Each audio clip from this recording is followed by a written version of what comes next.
Today in this video, we will be analyzing Rockwood Deer Chase, as played by Jim Mills on his Bound to Ride album. The song was written by Don Stover, and some of you YouTube banjo players have asked me to teach a lesson on this particular song. I don't think we'll do a video on the picking hand, mainly because it's pretty straightforward, and any of you who are familiar with Scruggs style playing should really pick up pretty quickly the techniques that Jim is employing in the picking hand without actually having to see what they're doing. So we'll be focusing in this video on the fretting hand alone and what it does on the fingerboard for both the A part and the B part of the song, which take place all over the banjo's fretboard. The banjo is in the key of D. We'll give you a minute here to tune up, just to get used to this tuning. It's not the modified D tuning, which is A. It's just regular D tuning with the fifth string tuned to F sharp, in tune with the third string. So here's the fifth string.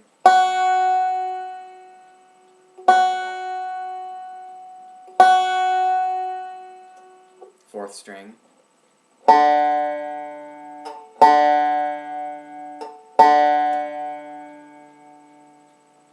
Third string.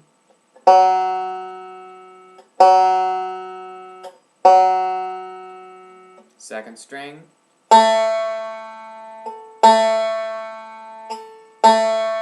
And first string, sorry.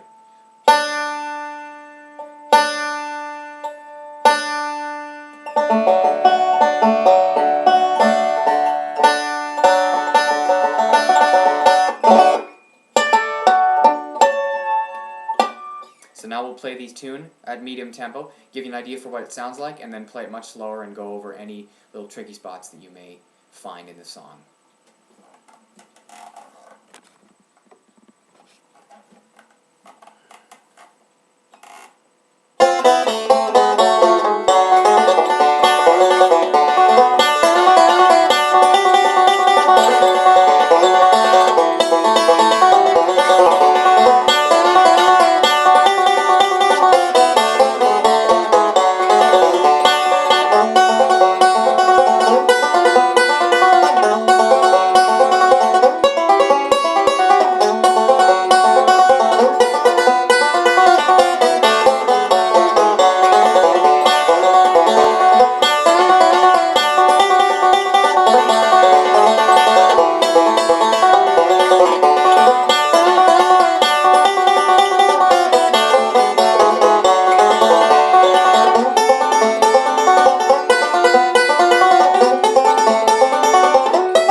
And now slower.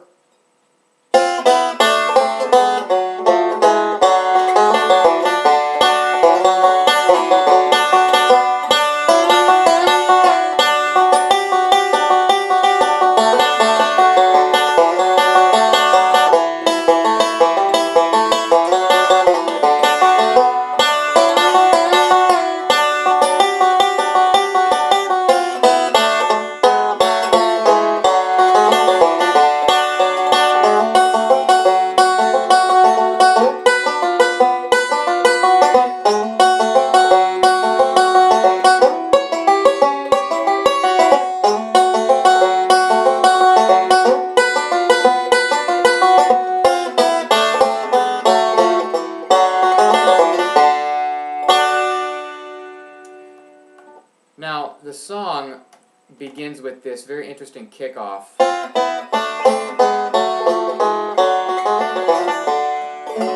And basically he's just playing, he's plucking two strings at the same time, getting this sort of modal sound. Kind of like your flatted thirds. And he's just picking, what he does is he's picking the first two strings, the first and second, then he's picking the second and third, then he's picking the 4th and 3rd. And the first set he does with the 2 metal finger picks, 1st and 2nd fingers. Then the second 2 he picks with his index and thumb.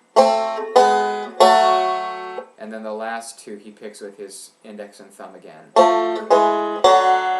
And then just this little tag.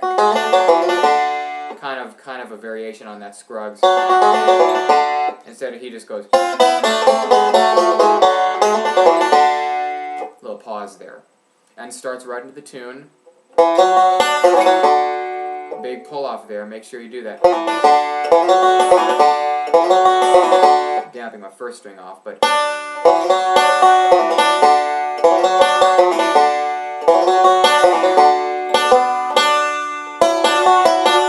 now that's a whole tone choke. You're raising it 2 steps instead of 1 step.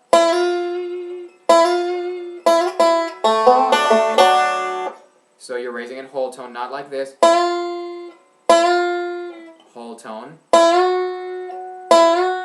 Gotta remember to do that. And you want to use your middle finger or your ring finger for that.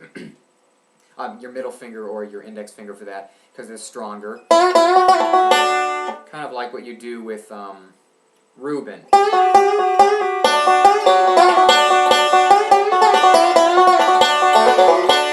So same kind of thing.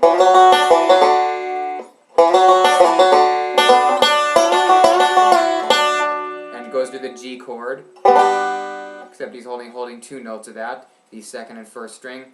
It's a hammer-on the 2nd string.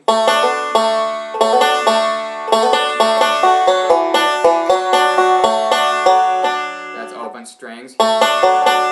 Then the A7. And he's not hitting the 3rd string to get that 7th note. He's going.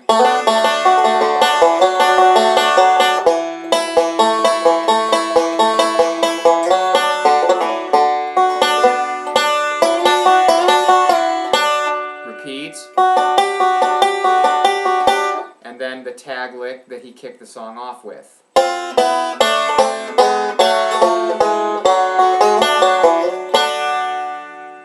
Now the B part is very interesting. He starts with this 7th, and what you do is you put your pinky and your ring on the 4th fret, and then your middle on the 3rd fret, and your index on the 3rd fret. And it's just these patterns, the same chords. So you have D7, G7,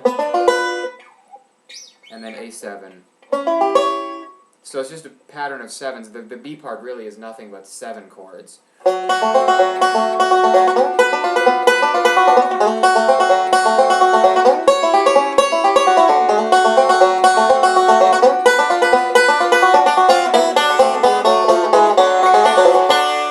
Slower, that little roll pattern for the B part would be like this. Goes into it sliding on the 3rd string.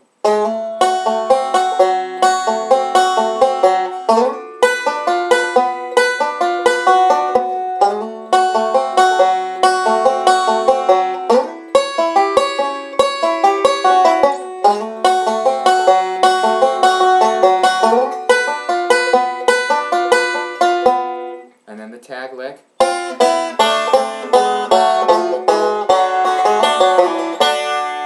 Now the only thing that he does differently the 2nd time around, his 2nd break on the song, is he changes the B part. The A part remains the same, but he changes the B part a little bit. And instead of doing this D7, he inverts it up another chord.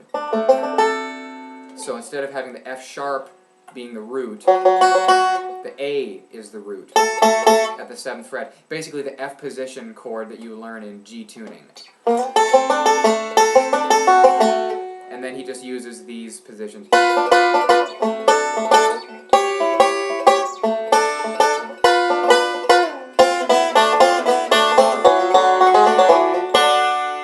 Now something I like to do is play like this and hold that F position up the neck.